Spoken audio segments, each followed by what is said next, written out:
राधे कृष्णा। मेरे भक्तों, भगवान श्री कृष्ण और अर्जुन का दोनों का बातचीत चल रहा था युद्ध के ग्राउंड में। अर्जुन कहता है, कृष्ण हमारे रथ वो दोनों सेनाओं के बीच मिले चली, जो मैं देख सकूं कि मैं किसको किससे लड़ना है। अब भगवान कृष्ण ने दोनों सेना के मध्य में अपने रथ खड़ा कर दिए।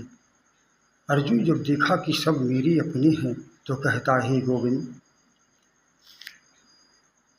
हे गोविंद, हमें ऐसे युद्ध से हमें क्या मिलेगा? हमको कोई लाभ नहीं दिखाई देता है, केवल नाश दिखाई देता है।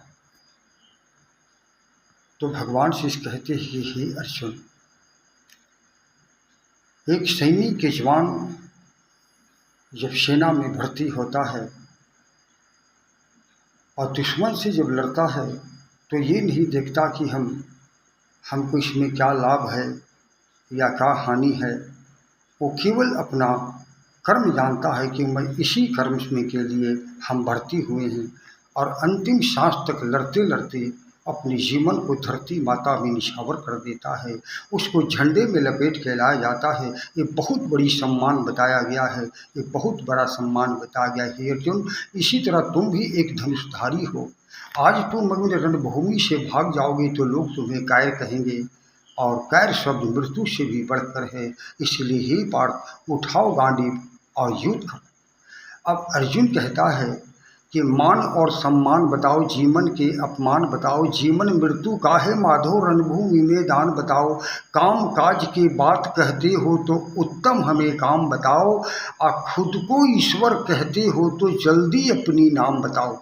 अर्जुन कह रहा है कि खुद ईश्वर कहते हो तो जल्दी अपनी नाम बताओ। इतने सुनते ही माधव के धीरे डोल गया, तीन लोक के स्वामी बेशक गुस्से में बोल गया कि कान खोल के सुन पार्थ, मैं ही त्रेता का राम हूँ।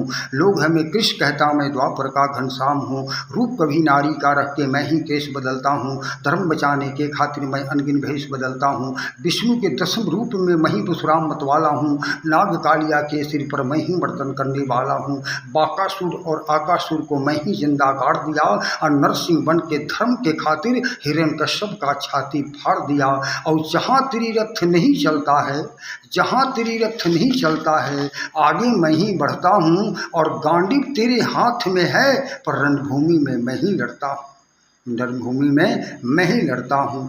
शासन तो इस प्रकार भक्तजन जो भगवान कृष्ण का वचन मान लेता है, वचन को पूरा कर लेता है, तो एक भागता हुआ अर्जुन, एक डरा हुआ अर्जुन युद्ध जीता, और भगवान श्री कृष्ण ने उसको मान सम्मान से राजपाट दिलाया। इस प्रकार हम कहने का ही भाव है कि अगर जिस नौजवान, जिस भाई को अगर इस जीवन में करना है, तो कोई मार्गदर्शन ढूंढे। जिसकी मार्गदर्शन मिल जाता है, उसका वास्तविकता में जीवन सुख शांति आनंद से बदल जाता है, और वही जीवन का सम्मान है। अगर अच्छे पोशाक से अगर जीवन सुधर जाए, तो बाजार में पोशाक तो बहुत मिलते हैं, वो पोशाक पहनने से अच्छे चरित्र नहीं कहा जाता है। चरित्र तो ऐसे होते हैं जो अच्छे विद्वान के शरण में मिलते हैं। तो इसीलिए अर्जुन ने अच्छे विद्वान भगवान कृष्ण के शरण में जाकर के अपने जीवन को सुधारा और युद्ध जीता। इसीलिए मैं इस प्रेरणा से ही कहना चाहता हूँ कि आप भगवान कृष्ण का वचन माने और अपने जीवन को आनंद से बिताएं। राधे राधे।